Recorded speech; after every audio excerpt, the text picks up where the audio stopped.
Presentamos Entrevista.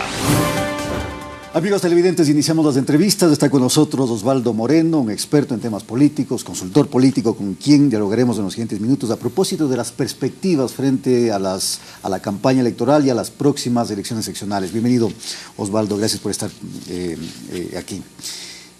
¿Qué es lo que va a pasar en esta campaña electoral, considerando que hay una gran cantidad de candidatos, un hecho sin precedentes, lo ha dicho gente del propio Consejo Nacional Electoral? Por poner un ejemplo, en Quito tenemos 18 candidatos a la alcaldía y aquí cerquita en Rumiñahui tenemos 27 candidatos a la alcaldía. ¿Qué hacemos frente a ello? Bienvenido. Bueno, buenos días, un gran saludo, un gran abrazo a todas las personas que nos miran, nos escuchan en el dial, en los canales, en la televisión y probablemente en cualquier lugar del planeta gracias a Andrología. Siempre un gusto estar aquí. Bueno, el concepto, la esencia fundamental o el legado que nos dejaron los griegos en el marco de lo que es la democracia es la participación. Yo creo que no es un problema de orden cuantitativo, creo que es un problema de orden cualitativo, que es otra cosa, ¿no? Entonces, más allá, obviamente, del legítimo derecho que tienen las personas en Quito, en Rumiñahui, en Guayaquil, etcétera, en cualquier lugar del país, yo creo que más es un tema cualitativo, es decir, los perfiles, los currículos, no voy a decir la calidad, ¿no? Hablemos un poco de los perfiles de, en este caso, los candidatos, ¿no? Yo creo que ese sería el tema más a debatir en todo caso, más allá de la cantidad, porque yo creo que eso ya es un tema de derecho de participación. Claro, pero frente a la cantidad de candidatos, ¿quiénes podrían tener, diríamos, cierta ventaja frente al resto? Aquellos que han tenido una exposición mediática, aquellos que han estado ya en la palestra pública, aquellos que se han expuesto de alguna manera.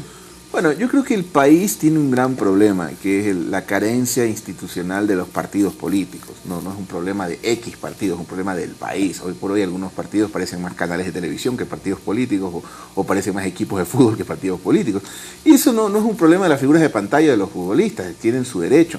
Yo creo que al contrario, es parte o el reflejo del colapso de partidos que no tuvo o no tiene la capacidad, en algunos casos obviamente, de poder generar sus propios cuadros desde sus propias agrupaciones. Yo creo que ese es el gran problema. Obviamente, una de las normas, digamos, en campañas electorales, se lo digo como experto, es el famoso nivel de conocimiento, más que la intención de voto. Yo diría como experto que en un estudio de opinión lo que menos me importa es la intención de voto, eso es un sondeo de opinión, que es otra cosa. Y hay lo que se llama el nivel de conocimiento, es decir, de cada 100 electores, cada cuántos conocen a la persona, en este caso el candidato. Y si es una elección de ámbito unipersonal, como una alcaldía o prefectura, se requiere del 80%, y si es una elección plurinominal, en este caso una concejalía, se requiere del 30%, es decir, el punto de partida, la velocidad crucero, para poder arrancar en una elección de este tipo es que de cada 100 electores 80 te conozcan cuando eres alcalde o prefecto o 30 o 40 cuando eres concejal. Entonces en ese sentido, el camino fácil obviamente es recurrir a gente que las conocen por el fútbol, por la pantalla o a veces por otro tipo de méritos. Ya, pero por ejemplo en el caso de Quito tenemos a Paco Moncayo, tenemos a Jorge Yunda, por citar a dos que supuestamente están entre los más conocidos acá. ¿Esto le da una ventaja, le daría una ventaja a Paco Moncayo? Bueno, hay un dicho que dice candidato ganador de encuestas, candidato perdedor de elecciones. Yo creo que más allá de lo que digan las encuestas, que eso es más un juego lúdico entre los medios de comunicación y las encuestadoras, que obviamente tienen que elevar el rating, es lo normal, yo no lo juzgo, lo narro, que es otra cosa.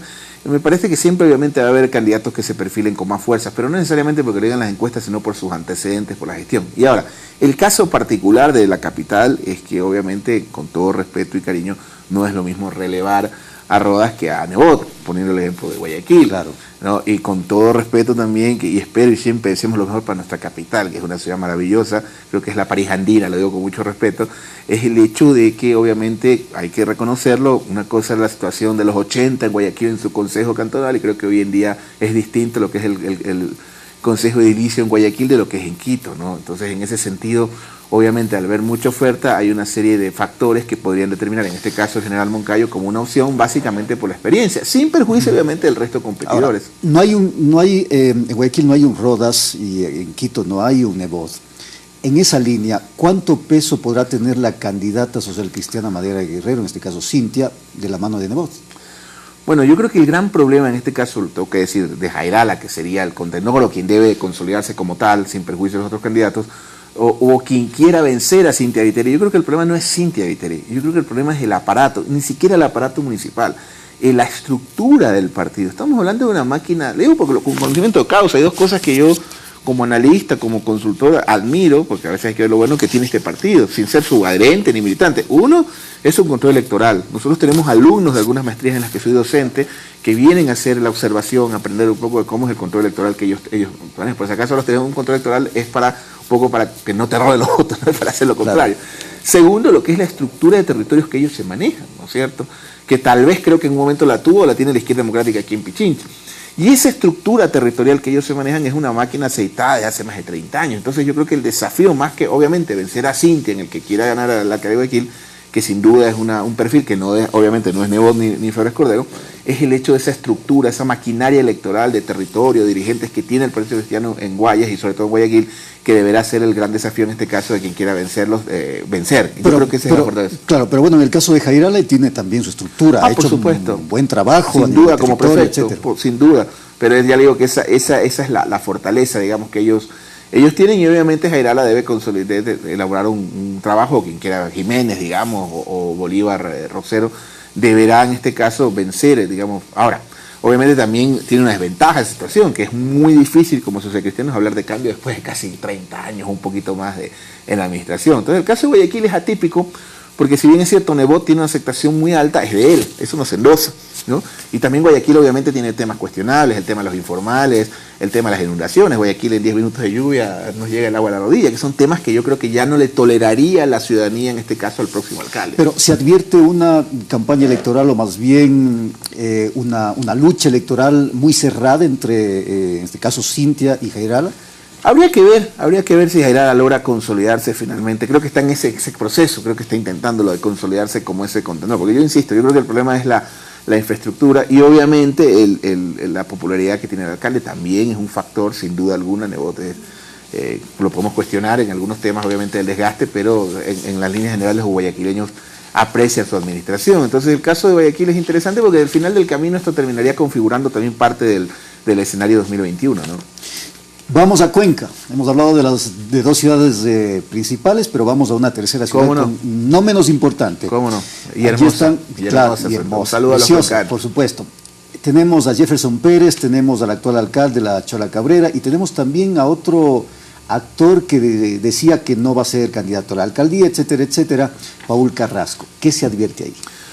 Bueno, lo dijimos en algunos medios y en estos medios a usted casualmente cuando él está. Yo creo que el tema de Jefferson es interesante porque es el paso de deidad a político. Imagínense un joven desde los 30 años con monumentos en vida, avenida, coliseo, con mérito, ¿no? Con razón, ¿no es cierto? Entonces, de repente, esa deidad, le pongo un ejemplo, Jefferson no puede caminar en un mall en Quito, Guayaquil, porque la gente le pide autógrafos, ¿no es cierto?